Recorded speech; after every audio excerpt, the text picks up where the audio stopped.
rero ubuntu bw'Imana.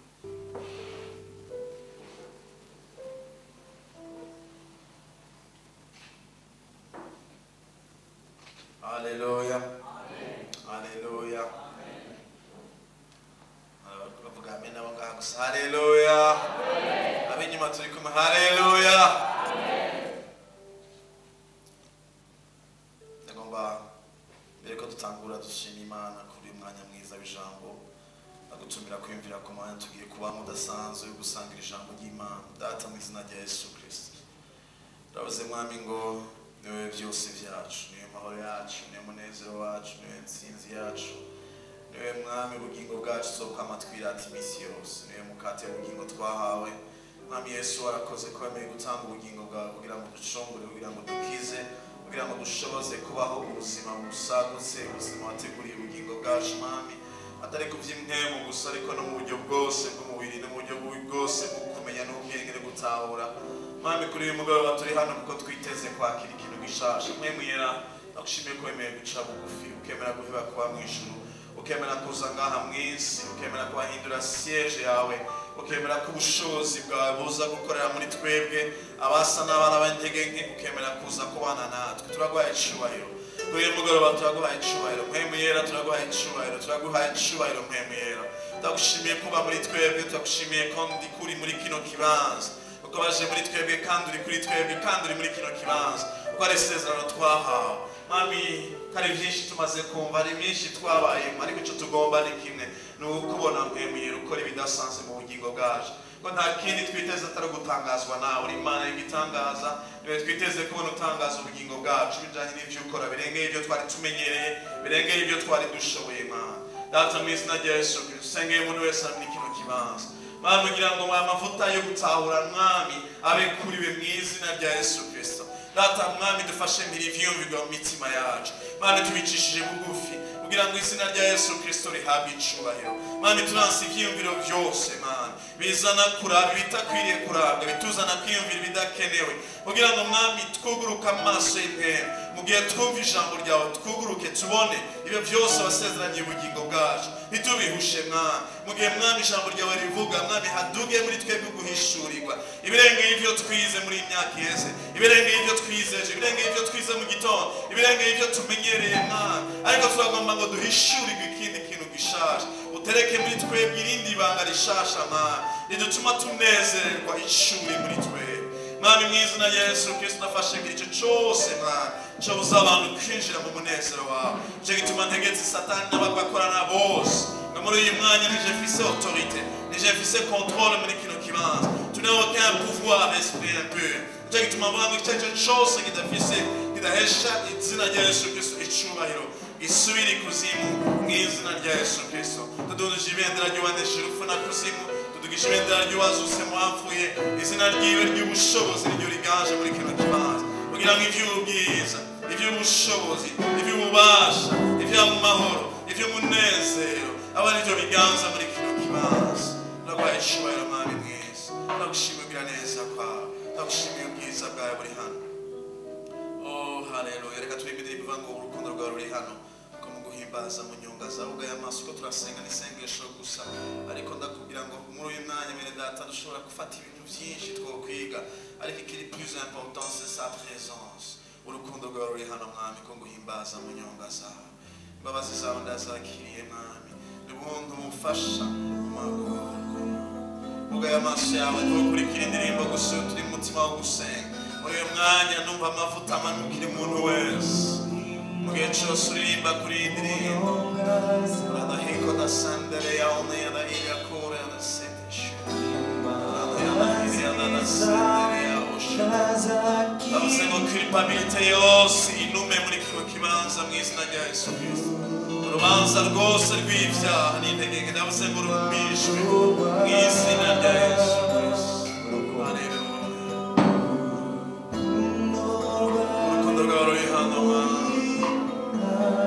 Tugomba koga muri urwo rukundo Mwami muri kino kibanza.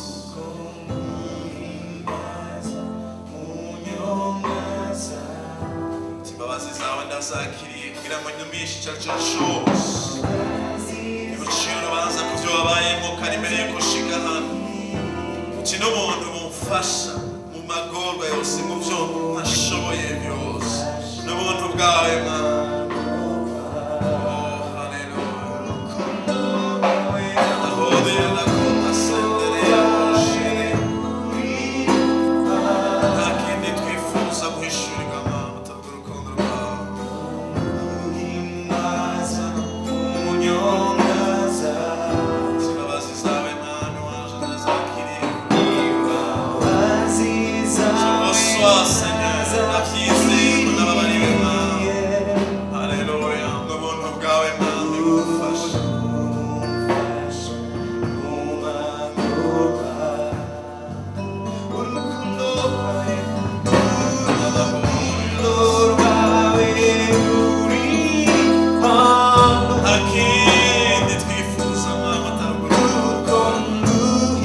Mais nous sommes dans ta présence, Seigneur.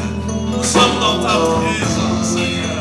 Nous sommes en train de briller dans ta présence, Seigneur. Que tu nous couvres, Seigneur, par ta présence. Il y a la haute sécurité.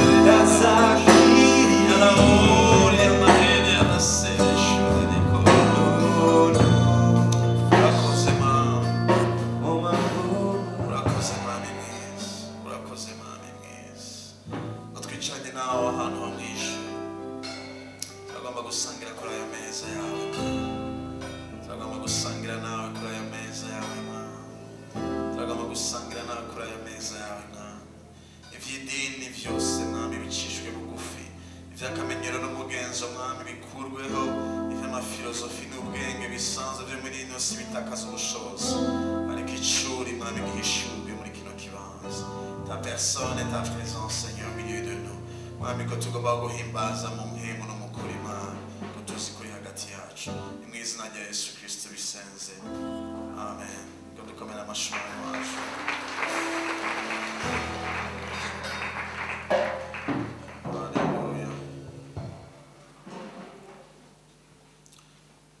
Imana ishimwe kuri uyu mugoroba mwiza tuje gufata umwanya wo kurimbura no guhishurirwa amabanga adasanzwe mu ijambo ry'Imana cyane cyane ku ibanga rijanye n'ubuntu.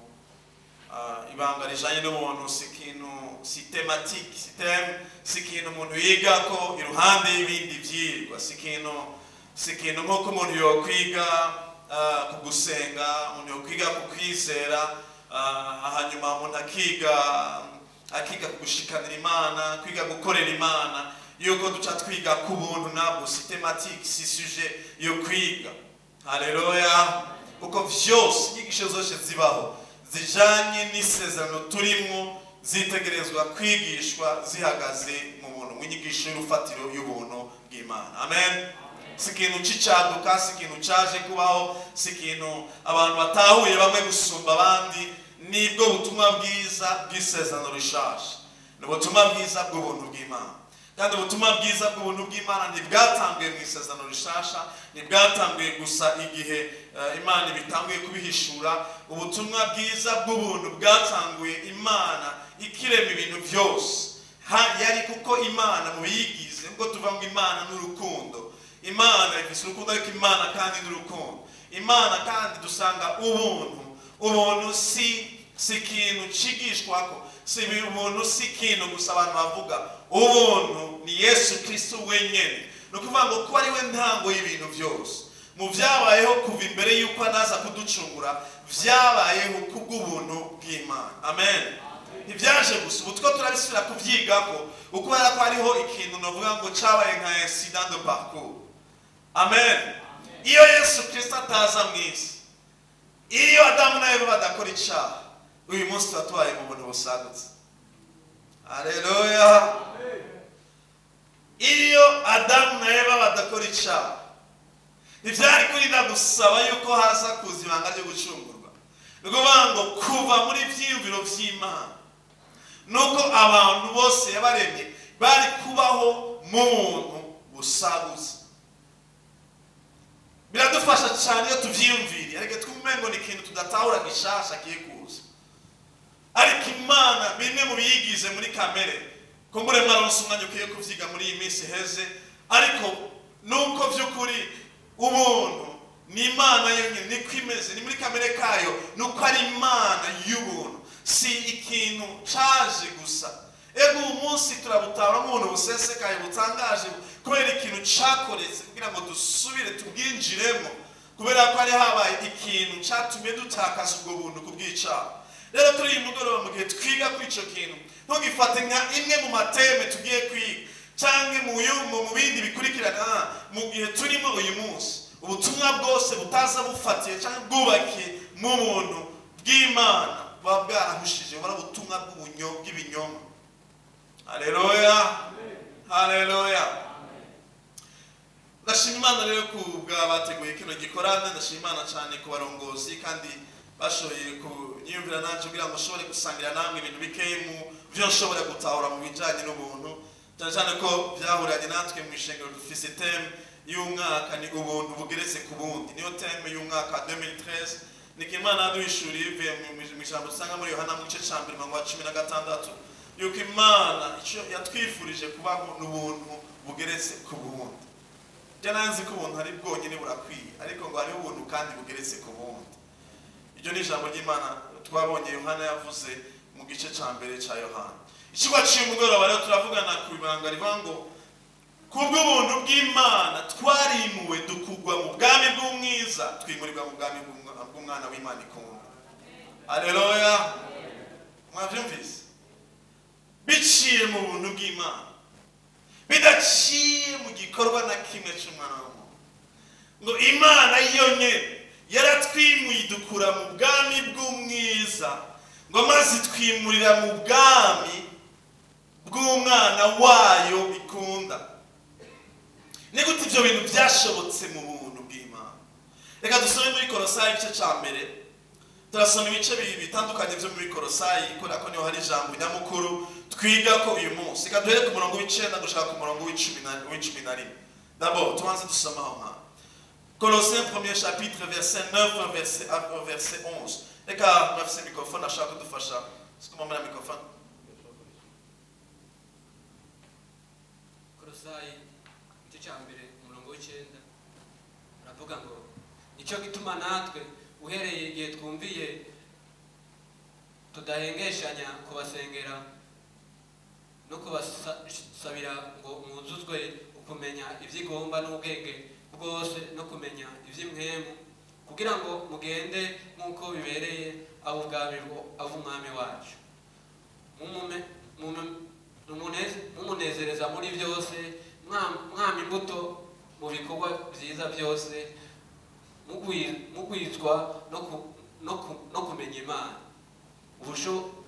mushobozwa n'ubushobozi bwose nk'uko inkomezi z'ubwiza bwose ziri ngo mwihangane bwose ntimurambigwe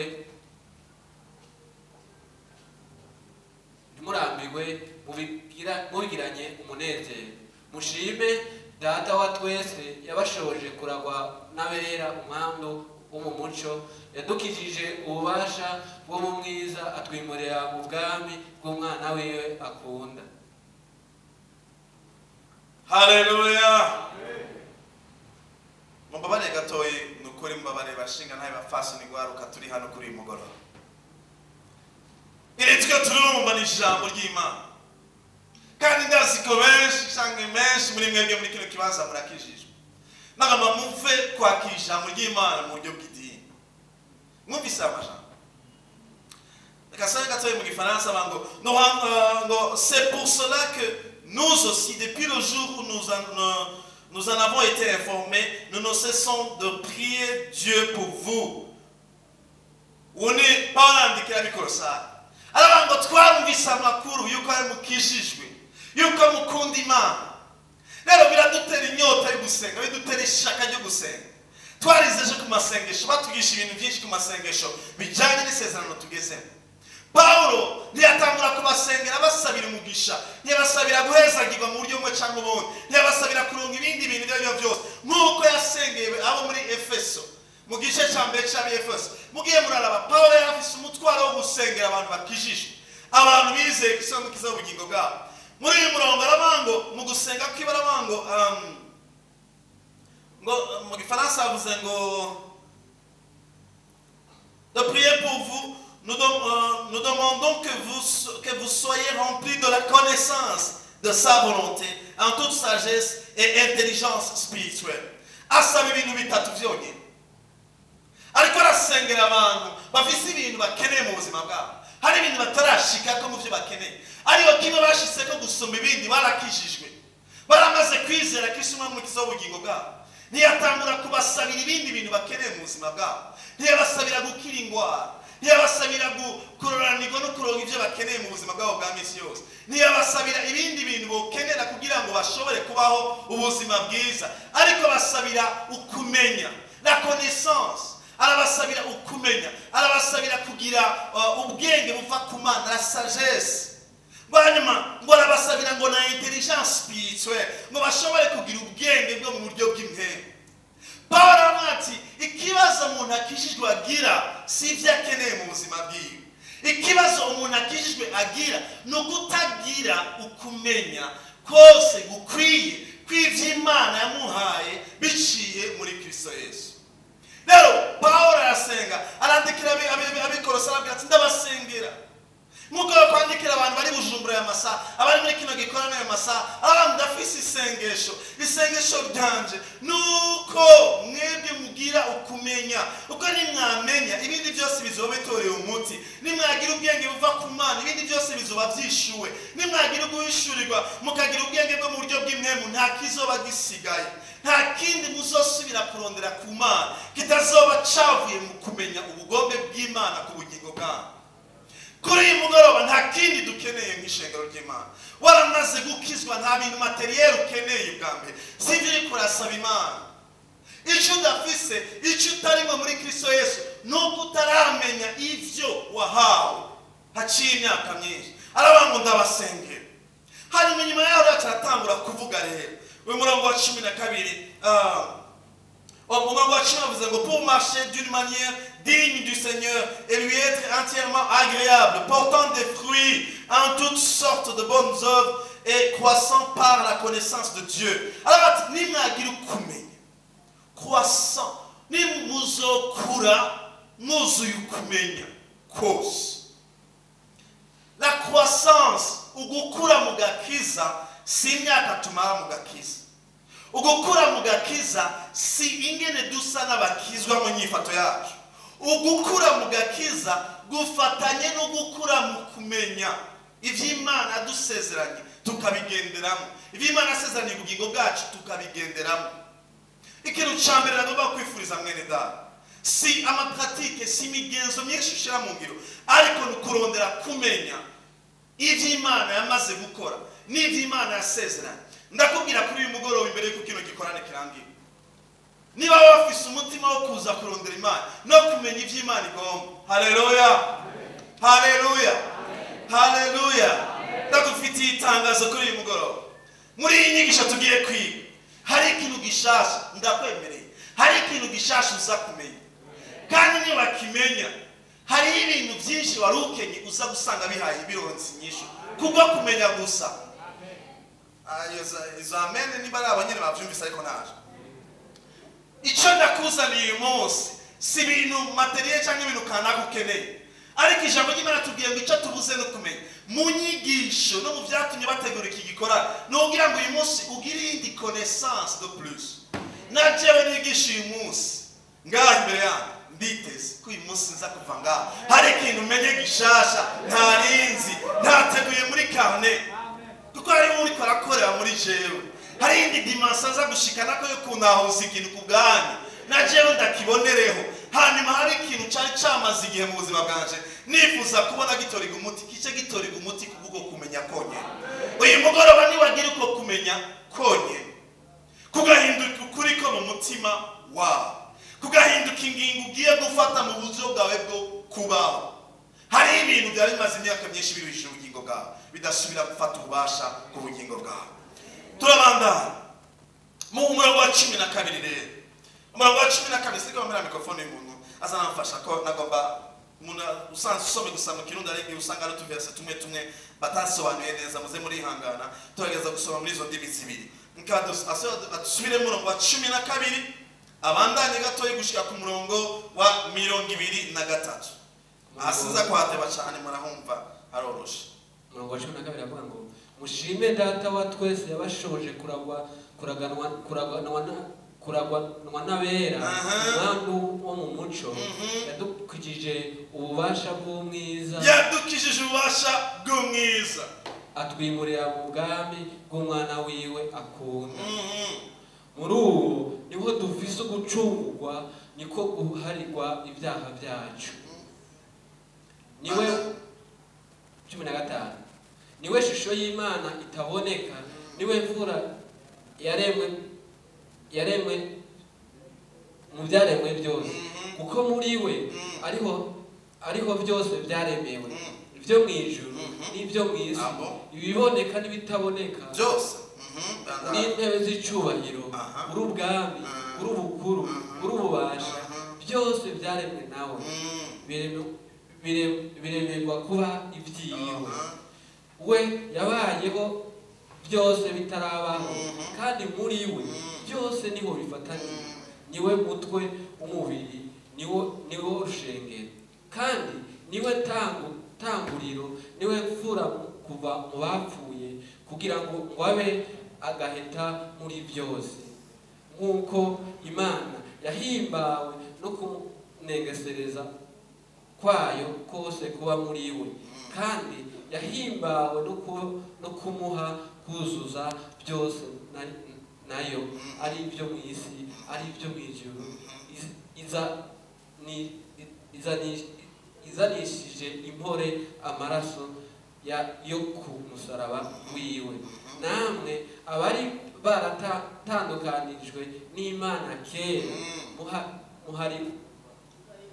mugahindurwa abansi bayo mu mitima yanyu nibyo mwakoze bibi none yabujuje nayo umubiri wiwe w'umuntu kubw'urupfu yapfuye babashikane imbere yayo murabera mudafise agasenga mutagira ico mugawa usangwa muhora mwizeye mushizwe neza mutanyiganyiga mudatirimuka mu byizigiro biheshwa n'ubutumwa mwumvise bwavuzwe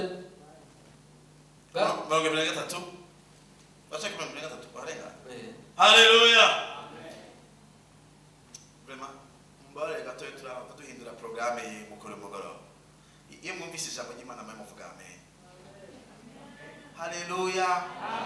Ukuri tutu twaguma twisasirikira ngo tukicarira ngaha basi tukicara hasi twese tukavugana bien ata bintu byo kwicomplica birebire bya programme ngene bitangwa n'inganiza ngo ariko mwabyumvise ibi ndafize hamwe yavyumvise hari umuntu yavyumvise ibi Umviriza umurongo wa 2012 umviriza ingene bavuze mu Gifaransa aravuze kuri murongo wa 12 Rendez grâce au Père akindi mushinzwe gukora kivuza Dieu le Père ngo mushime data kivuza rendu capable d'avoir part à l'héritage des saints dans la lumière ngo niwe bashoje gushobora kuraganwa umwandu w'abera mu muco mumvirize nindi yabikoze Haleluya bavuze ngo data Dieu le Père il vous a rendu capable avoir accès à l'héritage mwashoboye kurangwa uburenganzira ku murage arabandanya ngo il nous a délivrés de la puissance des ténèbres et nous a transportés OK rekete basi ngo ikintu yakoze yagize umugambi wo kugira ngo twebwe turonke uburenganzira bwo kuraganwa hamwe na Kristo turagwe ikintu tutakoreye ariko we nyine akora igikorwa il nous a pas donné l'héritage ya asizi mana yanje we mwumvise ngo nous a donné l'héritage mu Gifaransa c'est nous a donné l'héritage ngo il nous a rendu capable oya ndavumva ni yaduhaye ni yaje ngurumva ngo bo pardon urazi ko nabonye umuntu apfuye nabi se wiwe yarapfuye amuraze ubutunzi butagira uko bungana hari umuntu se akira donner l'héritage yamuhaye ubutunzi yarabatse umwana ndapfuye biriya bintu mfisize wari umuntu abonera amaso yanje bamusigiye amafaranga atagira uko angana bamusigiye amazu bamusigira uburenganzira ariko kubera ko mu mutwe wiwe yaramaze guhura n'ibibazo byagiye n'ingene yakuze yari yinywera umugibere mu bindi bibazo bitandukanye naho bamuhaye ntabyo yigeze profita byari abandi kubera ko il n'était pas capable c'est comme le mwanyo ntiyarabishoboye gutunganya ibijanye n'ubutunzi se yamusigiye naho yari yabimuhaye il n'avait pas la capacité ntiyarafise ubushobozi bwo gushobora kubandanya entreprise se yamusigiye kubera ko il n'était pas capable ntiyarabishoboye ariko bidafinze. Haleluya. Ntiyaduhaye gusa ngo il nous a d'abord rendu capable, yarakoze ibisabwa kugira ntibizoduhombane. Ivyo yaduhaye mu murage muri Kristo ntibizodupfe kubusa. Yabanje kudukosorera ivyotuma umurage duhawe muri Kristo, tuza kuvuga mu nyuma, tutohava tuwuhomba. Il nous a donné, il nous a rendu capable, yadushoboje kugira ngo umurage berata nta muntu n'umwe ngaha kuri mugoroba akijijwe adafise muri we kapasite yo gushobora kubaho 100% mu murage Imana yamuhaye muri Kristo Yesu. Sinzi ibyo waciyemo mu buzima bwawe, sinzi ibyo wahuye nabyo. Hari ibintu tugiye kuvuga mu mwanya uri imbere. Ushobora kuririmba za ndirimbo twaririmba ahantu hamwe, mumbabarire gato. Sinzi ko mari bwari n'ibindi ndirimbo ngo Mukama nukuri ntibishobye, nukuri ntibinkwiye, nukuri koza mu mana yanjye mbabarire kona koza mu mutima wanjye, ariko si mumbabarire siniko ndavuga abantu no ngaha hano muvyo naje Michel, hari ibintu bavuga bitatomowe naho handi rero naho nyine hari ibintu bavuga ngo Mukama ntibinyo, ariko nakubwira ngo Imana tugiye kuvuga ivyo tuza kuvuga twarose mu murage muri Kristo Yesu, ufise uburenganzira bwo kubibamo 100%. Nutayawe 100% ntuze kubeshera Imana, il t'a rendu capable. Yaragushoboje kubibamo 100%. Ikibazo nikiza guhagarara ku Mana yatevye. Ikibazo nigihagaze ku gihe c'Imana kitarashe. Ikibazo gihagaze kuri rya sengesho Paulo yasenze, connaissance ya ukumenya kwa. Ni arimenye umunsi byose urabibamo byose umunsi. Niba mara myaka 2 urindira amaseminari 50 ngo bitahure uzoyaba mu myaka 50. Ariko muri wewe yarashizemo imbuto, yarashizemo akantu narimbuza akantu muri wewe yarashizemo akantu witwa ngiki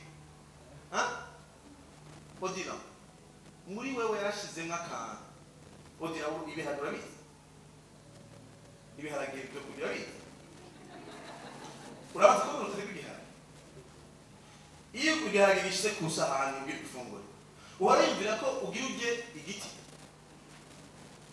urayumvira ko ugira uje amababi, urayumvira ko ugira uje amashurwe, urayumvira ko ugira uje ibindi biharage 50 muri icyo giharage. Ndakubaza, urazi ko igiharage iyo gifashe bagitera mu ivi kiva mu giti? Uribaza ko bagiteye kiva mu giti kikagira amababi, kikagira n'amashurwe, kikagira n'ayandi n'ibindi biharage byinshi. Ubwo bushobozi ntiburi muri kitagira giharage wo wari esase. Muzobyumva hirya rero nta igiharage gishobora kuja mu nda kikaba giheze canke gatwegwa mu ivu, ariko kija mu ivu canke mu nda indani muri cyo hari ubushobozi bushobora gutuma habamo ibindi biharage byinshi. Umuntu arakubona ngaha uri umuntu usa n'usuzuguritse. Hari abantu bashika nk'ibiharage bija ku isahani bakabya bigahera bakabatwara ku mwanda kubabika sifini termine batigeze bareka ibindi biharage byeri indani muri. Sinzi ko ari uwo mugari nawumvise. Mu giharage harimo ubushobozi buva mu igiti, harimo n'ubuvamo amababi n'amashurwe n'ibindi biharage. Ariko guhitamo kw'igiharage cyane kuwutega igiharage bishobora gutuma igiharage gihera atakindi giharage kivuye. Mugandi kivuga ko ubwo bushobozi kitari kibufise. Hari abantu dutwara ku mpanda atana kinde bigeze baprofita mu by'ubwami bw'Imana, si kubera ko muri batari bari capable gushobora kubiprofita, ni kubera ko batigeze bamenye ingene bakwiye kuja mu ivu bagapfa hanyuma bakareka ubushobozi bugasohoka. Reka mana il nous a pas donné l'héritage, il nous a rendu capable kugira ngo dushobore kumanaginga heritage yacu duhawe. Ubwa kabiri ikintu tumvise gihambaye ne ngo ikindi yakoze ngo yaradukuye ahantu. Mu gifaransa bavuze ngo il nous a délivré de la puissance des ténèbres, il nous a délivré de la puissance des ténèbres. Il nous a délivré, yaratubohoye ahantu bubasha bw'umwijima. Alléluia. Iyo verse murayizi ndayisomye maze imisi misoma. jewe nari nzi yuko il nous délivrera sibyo je niko ntabyo wabibwiye nta bantu barindiriye ko Imana izobacungura il nous délivrera siko ndavuga urupfu la puissance murayizi détenir ni ibintu byose biva ku mwami aganza inosi yo muri kino gihe yitwa Satani ngo Imana ntiyaduha opportunité yo kugerageza kubivamo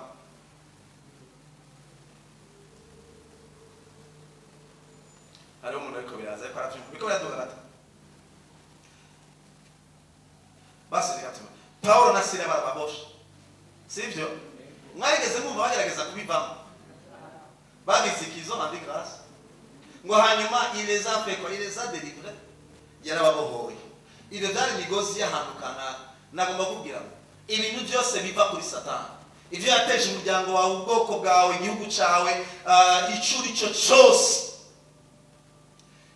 muri Kristo Yesu haciye imyaka myinshi imigozi yarugurutse amashene yaracize ikibazo utavansa n'ikintu uri kutabyemera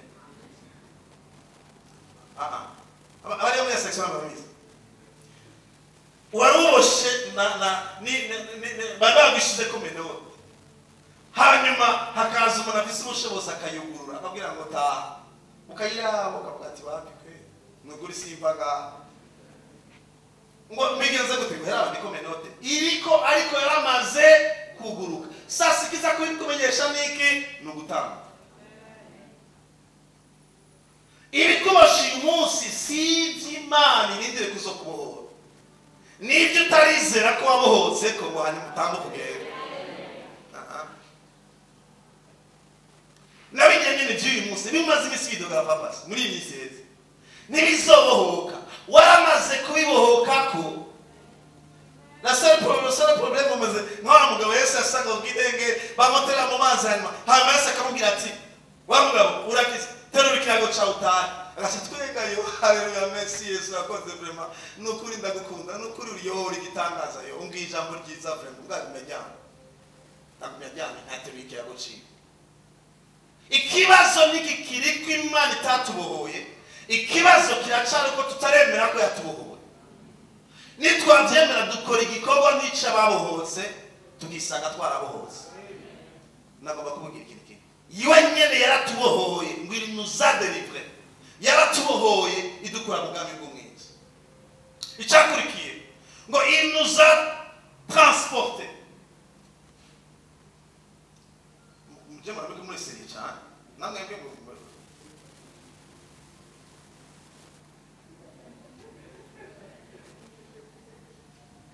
alléluia il nous a pas seulement délivrés ko twari gushobora kwigumira muri environnement ariko mu buryo bw'imwemu ngo aca dushira muri véhicule alléluia ngo dushira mu kintu kitujabukana ahantu tutoshobora kwijabukana ngo aca wenyine aratwimura nta effort n'imwe twakoze twinjiye muri nk'uko ukinjira mu nda y'indege ngo hanyuma ugaca wisanga kuri aeroport ahantu ntiwagurutse mugabo washikanywe no kuba mu ndege kubwo kuba muri Kristo Yesu ngo twaciye tuba transporte tubigomba tutabigomba kuko kumwemera gusa ngo twimurirwa mu bwami bwiwe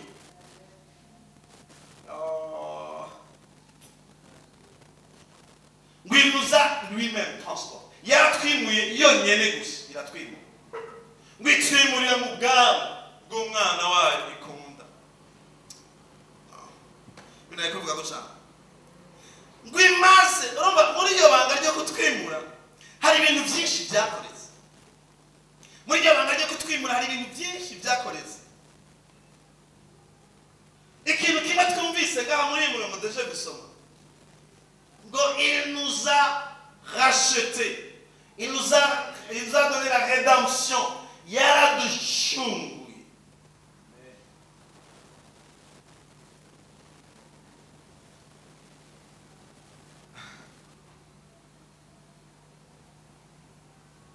gucungurwa si ukugura gucungurwa gucungura no kugura ikintu cyari cyawe utanze impongano